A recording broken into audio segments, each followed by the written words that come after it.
With my third baby, he started to be IUGR towards the end of my pregnancy. But I was considered as a higher risk of developing an IUGR. Here's why.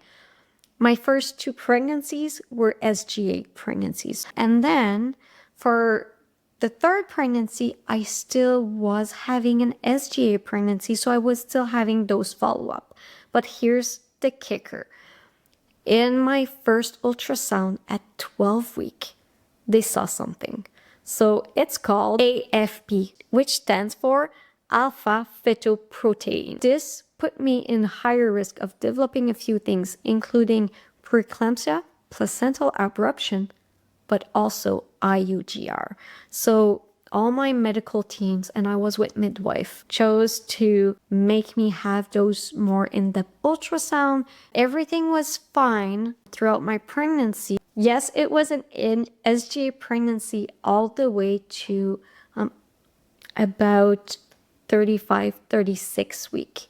And at that point, they saw some issues within my baby. So, and to be an IUGR, you have to get a few markers for IUGR. You need to have 2 or 3 markers out of the number of issues that happens.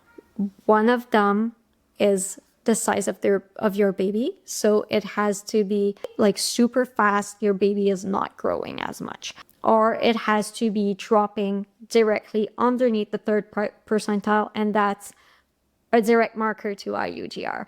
It could be a mix of having a baby that is not growing as fast and then seeing that there is some blood flow issues going on, and this is what happened to me. Baby started to do what they called redistribution. So he was just prioritizing some areas of his body in terms of circulation. This usually means that you will have baby likely sooner rather than later. When it's SGA, they will let you go have your baby when baby is ready. They will not induce necessarily.